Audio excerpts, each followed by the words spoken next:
Don in London, hello. End of the year, December 31st. My videos all about living in recovery from addiction to either substance or behaviour. And my addictive substance was alcohol, and my addictive behaviour was always around people, places, things. Trying to be right, trying to fit in, feeling less than others, so then striving harder to make life work. And these days I don't try and make life work, simply I live life. And there's a big difference, because it means I've moved from trying to control my environment and manipulate the world to my point of view. That's what I used to do, and these days I don't try and manipulate or control anything in particular. And when I catch myself doing it, I try and let go. Why is that? Well, if I'm not trying to control or manipulate anything, I'm free to make choices for myself, given the reality of now. So rather than make it my reality, I live reality, and I think that's the key difference for me. I know what my feelings are today, how I'm feeling emotionally, and I'm connected to the right moment, this one. I'm not trying to live in the past, and I'm not trying to live in the future or wait for the future. We can work towards something in the future, but it's always living in the day and on the journey which counts.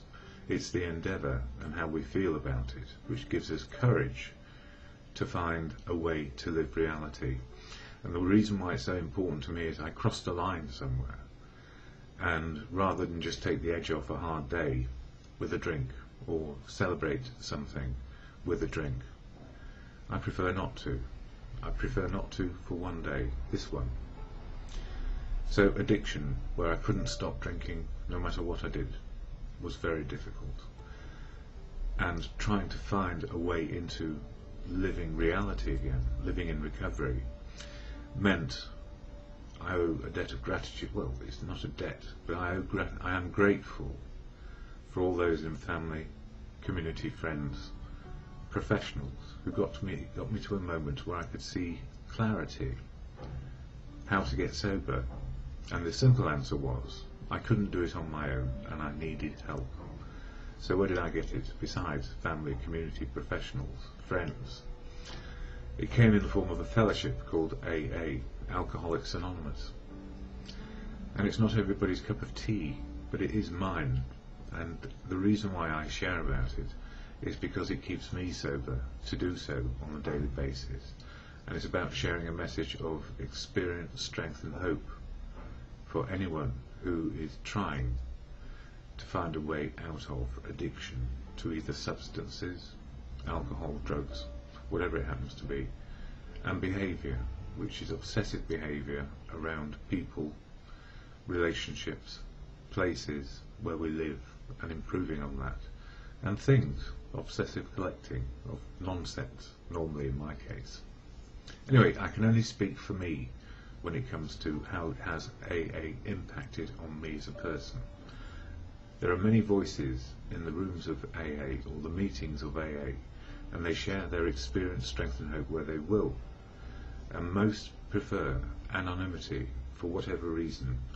It's their right, and I can only speak for me and how I live my life, which is to the truth of what it is, open, honest and willing to live, and live to changes that happen around me. So I never speak for AA, but I do share an awful lot about it, because it was the key, and it opened the door to recovery. So what is AA? I share here what the preamble is, what you hear in the meeting, the final day of daily reflections in this book, 31st of December. And from this book, the AA Big Book, I want to share the doctor's opinion, or part of it, as an ending to the year and a new start. It's nearly 2011, so I'm giving away the year 2010. And yeah, December 31st, when I look back on the year, it's been mixed, as is life for everybody. I joined a gym in February, and the next day I managed to break some metatarsals in my left foot, a comminuted fracture, which just means the bones are pulverised. And they couldn't do an operation because I have type 1 diabetes as well as I'm in recovery. In fact, I got type 1 diabetes in recovery from a virus of all things. Type 1 is where you inject and have to do all sorts of things on a daily basis just to keep level. And that fits in with my program, or my living in the day, with the fellowship 12 steps of action for me for open, honest, willing living, and some principles which make life work a little bit easier with freedom of choices. This is not about binding people down and imprisoning them to a way of life. It's actually opening up life, the life experience we could have on a daily basis if we are not chained down to anything. And that's the gift of living in reality. We live the truth of what is, and we don't need to take the edge off. That's the gift. So February brought 6 or 7 months of not moving about very much. No operation, too dangerous to do. So put your foot up or lose it, basically. And it was frustrating at the beginning because I started to miss going to fellowship meetings. And then suddenly I discovered, for the first time in a few years, I was able to actually sit still in my own living space and live with me. And I learned the difference between solitude, which is pretty good, and isolation, which is pretty awful, because isolation leads to darkness in my case. So solitude was good. Somehow it seemed right, and I really enjoyed it. And then when I started getting back to meetings on a regular basis, if I miss a meeting on a day, a particular day, I don't see the friends I've made. And over the years I have made good friends. We don't sit in each other's pockets. We just sit together in meetings, and we know each other are there in a crisis. What more could you ask for? Well, being a part of family has been one of the really upsides of recovery, and now part of a family again, in a way that I want to be there, or I need to be there, and I enjoy my family and everyone in it, even those I don't get to see very often. That's a real big difference these days. So I'm not hiding away. I have nothing to hide anymore. That's the gift of recovery for me. So no stigmas in my head about what happened to me. Yep. So diabetes type 1 over the years, in recovery, being in recovery one day at a time, and also clinical depression, which sweeps in and sweeps out as it will. I don't go down into the great big depths anymore because I get professional help. And that's all to the good. So AA, I thought I'd better share a bit about me and what's going on. I'm generally very happy. Big difference for those 35 years of drinking, where I was always on edge, always looking over my shoulder and wondering what was going to catch me. It's like, the bogeyman's going to get me. But it never did. The only one that existed was in my head. So AA, what is it? Alcoholics Anonymous is a fellowship of men and women who share their experience, strength and hope with each other that they may solve their common problem and help others to recover from alcoholism. The only requirement for membership is a desire to stop drinking. Just one thing, a desire. And many people come into the rooms with AA still under the influence of a drink or drug, or under the influence of some obsession which is driving them mad. That is, where am I going to get my next fix from? So we all come in with a pattern, and I was no different. I was a very bad student in the early times of trying to get sober, because I didn't want to give up what I was trying to control. That was my drinking. There are no dues or fees for AA membership. Just walk in. We are self-supporting through our own contributions. If you have a few pennies to spare to help cover rent, because we do it as a group and not as an individual, then please put a few pennies in. AA is not allied with any sect, denomination, politics, organisation or institution, but everybody in it is allied to something. But we only go to AA for sobriety. AA, that's right, does not wish to engage in any controversy. We do have arguments from time to time because we're human. And we also like to work as a group And if you've ever tried to come to a group decision about something in a family or in an organisation, you can't control it in AA. People are free to share as they see it, so it takes an awful long time for us to agree on anything except a desire to stop drinking. Our primary purpose is to stay sober and help other alcoholics to achieve sobriety. And you know what? We are an argumentative lot because we've got our voice back. You know, for many years, many of us had no voice because we just drank our lives away. And in the drinking of lives away, there may have been a lot of joyous times and a lot of sad times, but they were always, I suppose, we lent on booze all the way through to get our experiences of feeling. And the weird thing is, when we get to the rooms of AA, our feelings come back, not to haunt us, but to actually be a part of our daily living. So in early recovery, our feelings are all over the place. Anger, resentment, joy, sad. We can flip from one to another in moments because we're still jumbled up. We don't know what we're feeling really, except that we are agitated beyond belief. So anyone who has an addiction knows what it's like. It's like a physical craving for what's going on in terms of the addiction to a substance, but it's also the emotional upheaval, all these feelings flooding in, which have been suppressed for goodness knows how long, since the first drink probably, as it was in my case. And I had the privilege yesterday of meeting and talking with quite a number of people who are not facing very good prospects at the moment because they're older and they've been around a long time in the fellowship, decades, and other things are catching up with them. It's called old age, and I've got that coming up too. Although I hear that my current decade is the new 40s. At least I hope so. So I share from this book, Daily Reflections, and 31st of December is all about daily resolutions here. The idea of 24-hour drinking, 24-hour drinking is what I used to do. Here we go, daily resolutions. There's a Freudian slip if ever there was one. The idea of 24-hour living applies primarily to our emotional life, to the emotional life of the individual. Emotionally speaking, we must not live in yesterday nor in tomorrow. So,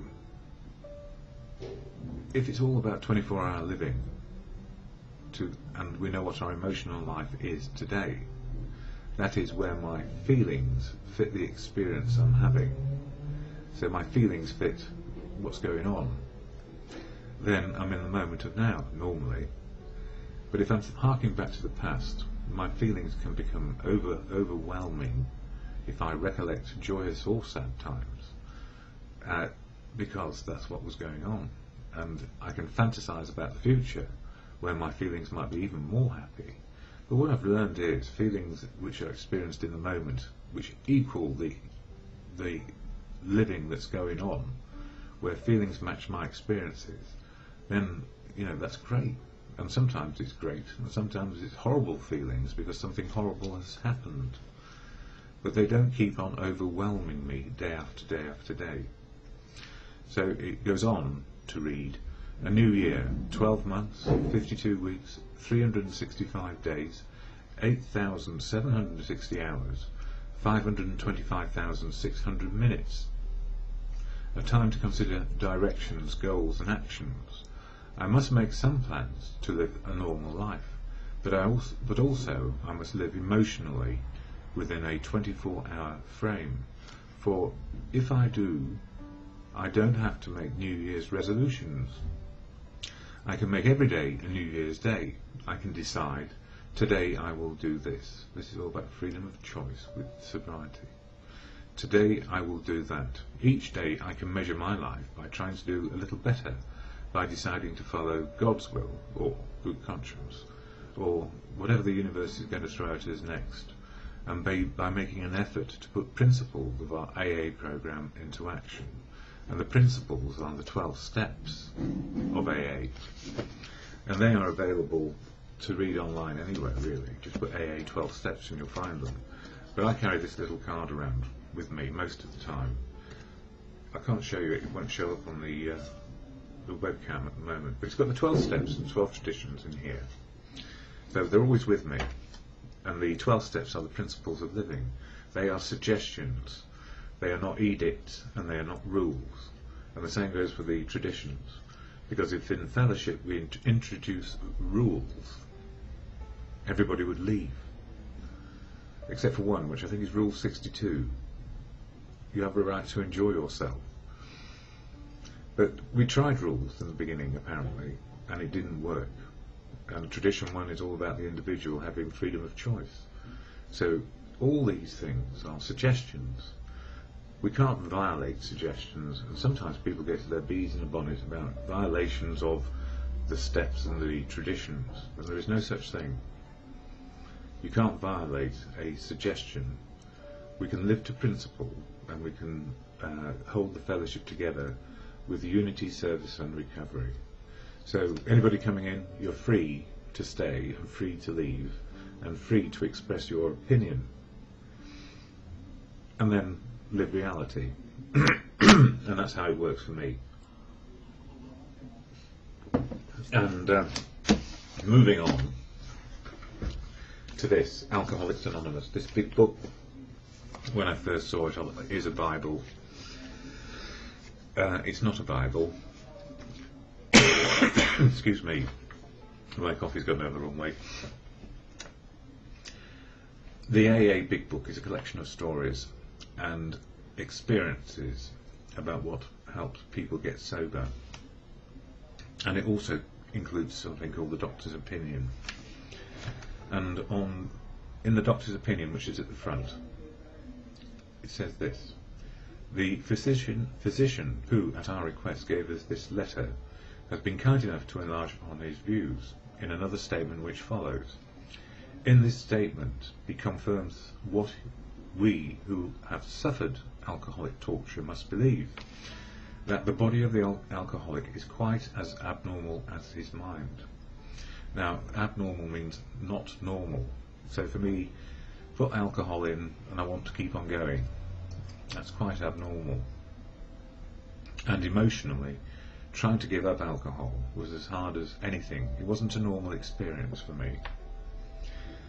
It did not satisfy us to be told that we would not control our drinking just because we were maladjusted to life, that we were full of flight from reality, or were outright mental defectives. So, was I maladjusted to life? Yes. I was trying to be perfect, and I was trying to be the best lover, the best worker, the best this, that and the other, without taking a break, and always using alcohol as the prop. Full of flight from reality?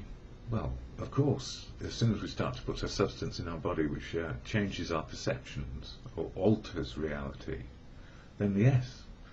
And did I become an outright mental defective? Well, it depends on whether you see yourself as being stigmatized by some sort of mental or emotional unwellness. And for me, I lost the stigma because when I was drinking, and before I was drinking, I had clinical depression, and now I know that. But it took years and years and years of hiding away from it and isolating and drinking it away, or trying to, that I didn't get help, the right help. But these days I do. These things were true to some extent, in fact to a considerable extent with some of us, but we are sure that our bodies were sickened as well. In our belief, any picture of the alcoholic which leaves out his this physical factor is incomplete. The doctor's theory that we have an allergy to alcohol interests us. As laymen, and don't forget everybody in AA is a lay person, they may have professional qualifications outside to do something, but when it comes to recovery, we are our own professional. We're learning how to be sober for ourselves, but we all have such similarities. It helps to be included in a group, in a fellowship which has one desire: to stay sober a day at a time. But as ex-problem drinkers, we can say that his explanation makes good sense. It explains many things for which we cannot otherwise account. Though we work out our solution on the spiritual as well as the altruistic plane, spiritual for many is seen as something beyond this particular way of living? Well, that's spiritualism and religion, which is part of who people are. But the spiritual connection, for me, is very, very clearly grounded in reality. And when a religious person, an Archbishop of Canterbury, was asked, what is spiritual? He said, it's the ability to cope with now, reality, life as it is. And the more we are in the moment of now, the more connected to our spiritual core we are, because we're living in mind, body and breath in the moment of now. More often than not, it is imperative that a man's brain be cleared before he is approached. Yes, because if you take somebody in a fog to an AA meeting, they won't hear a thing. As he has a better chance of understanding and accepting what we have to offer. And I've missed a piece out there which says, we favour hospitalisation for the alcoholic who is very jittery or befogged. So anybody in that boat where you're just 24 hours away from a drink and you're jittery and befogged, and other substance users call it rattling, because everything is jangling from head to foot. Nothing is scratchy, and then it becomes painful and it's awful. So some of us did need hospitalisation, or just simply to be taken to hospital to be saved from dying, as in my case. And it's a shock. It's a big shock when the world looks at you as if you're crazy, and then you really discover you are crazy. Or in my case, I was crazy. I was mad as a hatter, argumentative beyond belief. Anyway, the doctor writes, the subject presented in this book seems to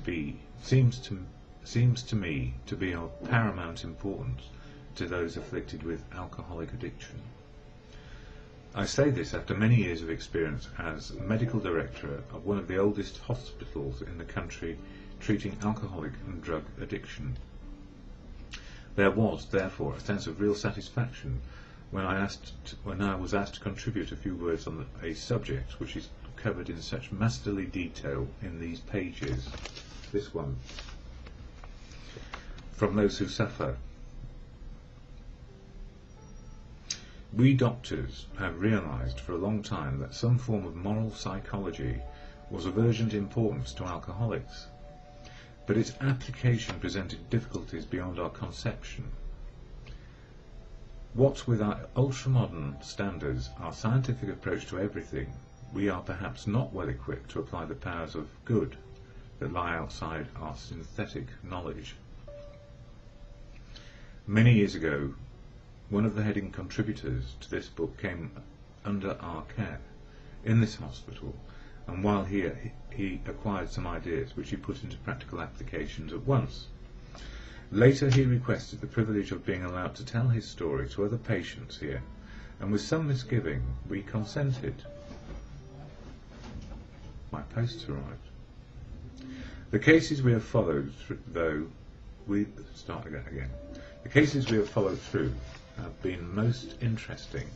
In fact, many of them are amazing. The unselfishness of these men, as we have come to know them, the entire absence of profit motive, and their community spirit is indeed inspiring to one who has laboured long and wearily in this alcoholic field. They believe in themselves, and still more in the power which pulls chronic alcoholics back from the gates of death. Of course, an alcoholic ought to be freed from his physical craving for liquor, and this often requires a definite hospital procedure before psychological measures can be of maximum benefit. And the last time I read this bit out was on the 17th of October 2009. We believe, and so suggested a few years ago, that the action of alcohol on these chronic alcoholics is a manifestation of an allergy, that the phenomenon of craving is limited to this class and never occurs in the average temperate drinker. So if you're an average temperate drinker, this means nonsense to you probably. But for those who are not temperate drinkers, like me, it makes perfect sense. Now, but it took a long time, these allergic types can never safely use alcohol in any form at all, and once having formed the habit and found they cannot break it, once having lost their self-confidence, their reliance upon the things human, their problems pile up on them and become astonishingly difficult to solve. Frothy emotional appeal seldom suffices. The message which can interest and hold these alcoholic people must have depth and weight. In other words, it's the power of what we see and what we get in meetings, and seeing the depth and weight of other people's recovery and our similarity in our outlook.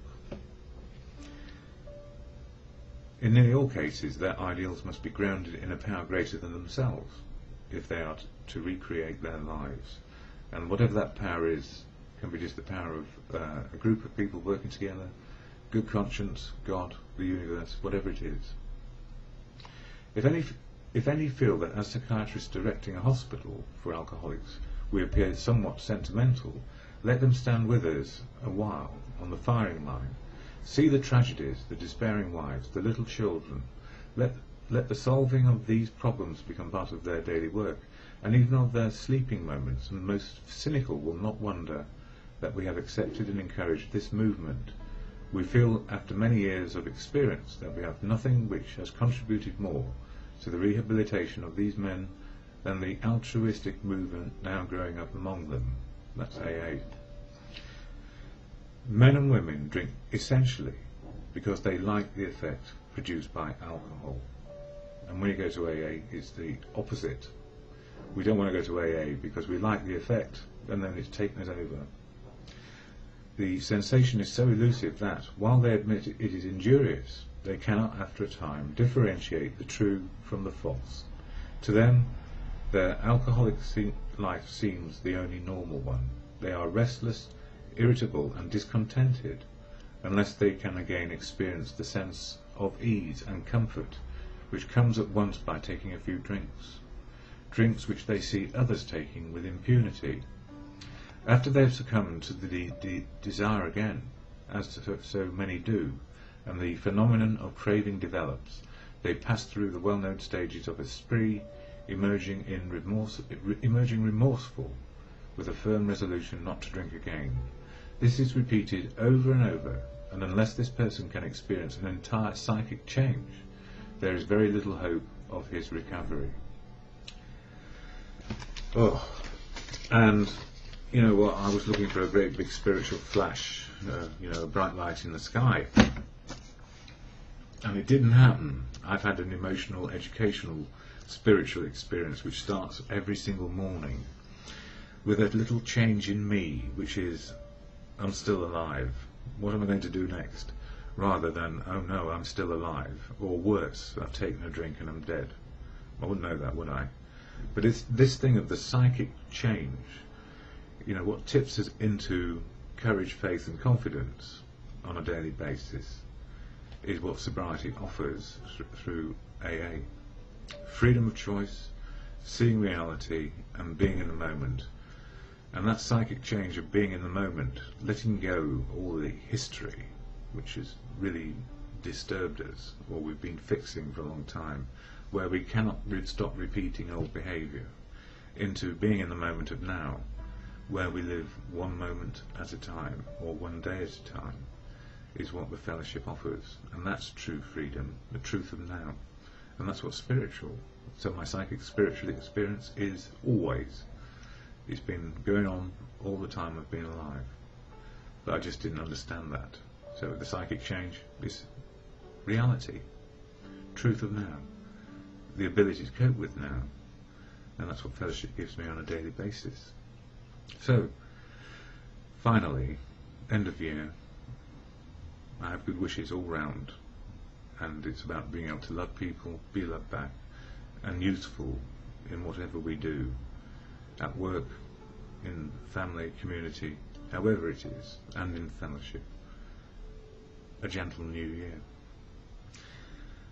And always I finish with the serenity prayer to God, good conscience, the universe, as you understand it.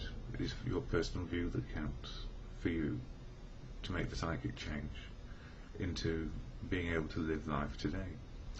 God, grant me the serenity to accept the things I cannot change, courage to change the things I can, and the wisdom to know the difference, for me, is always just for today.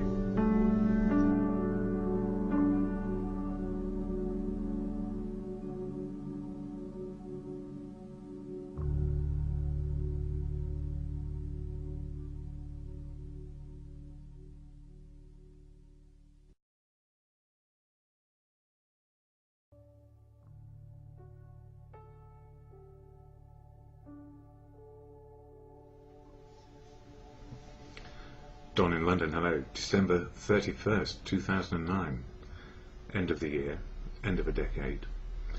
My video is all about recovery from addiction to either substance or behaviour. My substance of addiction, alcohol. My behaviour could be as addictive as well. Work, relationships, collecting, materialism, you name it. To try and fill a gap inside, and I never knew what that gap was. What is the gap for, that feeling of emptiness? Well, it's to put good things into, rather than things which take the edge off, maybe. And I used alcohol to take the edge off, because I found out very early on in my life that it made me feel joyful, convivial, sleepy, relaxed, happy, sad. It let me access my feelings beyond the one which seemed to be dominant all the time. And that was fear of life. Fear of things going wrong, fear of not being good enough, fear of being less than other people. And now I know there is a good gap inside. It's there for a reason. It's to keep on learning how to be me. And if I look back at the last decade and the last year, it's all been about learning life on a daily basis. And we all learn life on a daily basis. Either we're reinforcing the way we've always been, and for me that would be to return to drinking, in the ism, alcoholism, or workaholism, or relationship isms, or collecting isms, or materialism, all those things, and I prefer not to. I can make a choice not to on a daily basis, and to fill my life with living in the moment, and understanding more about what is going on. So facing reality as it is, and hoping, through experience, strength and hope, from what I learned from being here and from others, how to make or live life as it is.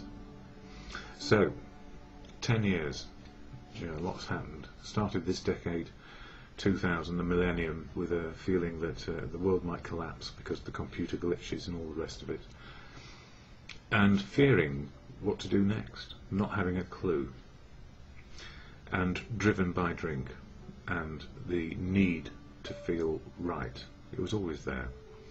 So striving for perfection at the beginning of the decade, and striving to be on the road of happy destiny. And the happy destiny bit can be happy or sad. So what have I learned in these last few years, and especially this year? Well, number one, I'm a human being. I have every possible fault and asset, or asset and liability, and I just try and keep sober one day at a time, so the rest of my life can work. And it's been a long journey, and along the way, family, friends, community have helped and supported me and kept me alive long enough to find a miracle, really. And I don't want to underplay it or overplay it, but to be out of addiction into recovery is a miracle, because addiction drives us forever to fill that emptiness inside with whatever it is we're addicted to. So less so to alcohol, been a bit sober for a while, workaholism, relationship isms and all of that, and the materialism, well, they can manifest from time to time and get out of balance, and that can happen in a daily situation. But the gift these days is I know what's going on. I'm not driving myself to be right, and I'm not driving my willpower or driving my life through willpower. I'm absolutely in the moment, hopefully, most of the time, neither in the past nor the present, neither in the past nor the future, but making the best of what is going on now. And what helps me?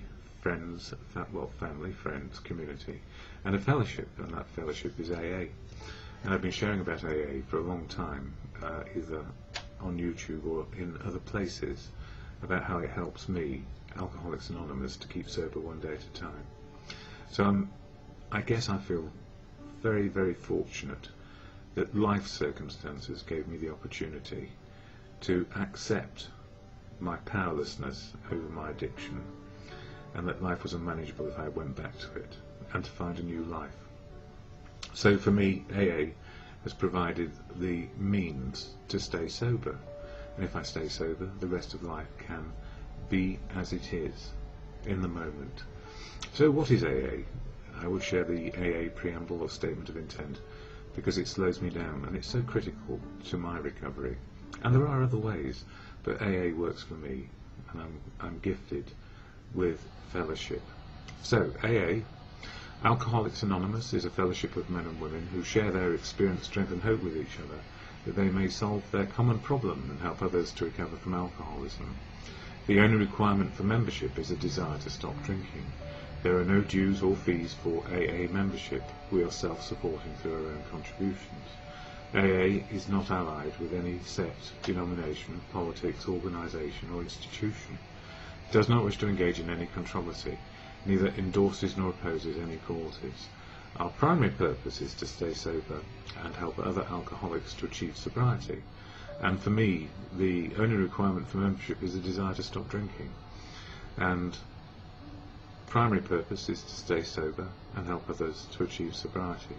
And sometimes it's very difficult to help others to achieve sobriety, because all of us need that little moment of clarity where we realise that maybe we cannot get out of this predicament of the ism on our own. And that moment of clarity for me was some years back, but then it was a hard road, and as is often said, life is difficult. It's difficult if we're having a happy time because we're learning how to be happy, and it's also difficult because we may be having a sad time or really hard times, and we're learning how to deal with that too. So as one Archbishop said, you know, the journey of life, the spiritual journey, what is it? And he said it's the ability to cope. So for me it's about coping on a daily basis, and if I can't get to a meeting of AA, although I go to as many as I can, because it's not only fellowship, it's friendship, and it helps me learn how to love people, be loved back, and be useful. And when I can't get there, I share literature like this or read it, daily reflections, and this is all about the 12 steps, and it's covered all the steps, one a month, in a way which is understandable and is illustrated from what other people have learned over the years. So for December 31st it says this: daily resolutions.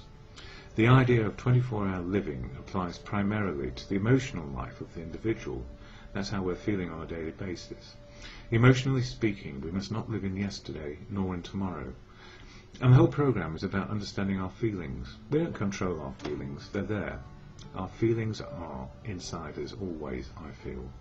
And then we think them away, or suppress them, or actually acknowledge them, and make better choices based on what we're feeling. That doesn't mean we go to outrageous extremes, but we go to the possibilities of what can and cannot be done. And it goes on to say, a new year, 12 months, 52 weeks, 365 days, 8,760 hours, 525,600 minutes, a time to consider directions, goals and actions. I must make some plans to live a normal life, but also I must live emotionally within a 24-hour frame. For if I do, I don't have to make New Year's resolutions. In other words, it's another day. I can make every day a New Year's Day. I can decide, today I will do this, today I will do that. Each day I can measure my life by trying to do a little better, by deciding to follow God or good conscience will, and by making an effort to put the principles of our AA program into action. And for me, it's always about action. So, year end, 12 steps, 12 traditions, 12 useful tools which need to be put into practice, understanding my emotions on a daily basis, and making some life plans maybe a little bit longer than the day, but not to live in the future, but to have plans laid down, to be useful, to love people, and be loved back. What more can I ask? So, to God, the Serenity Prayer, or to good conscience, as is your choice. Being unique and authentic, we are. God, grant me the serenity to accept the things I cannot change, courage to change the things I can, and the wisdom to know the difference is, for me, just for today. Happy New Year.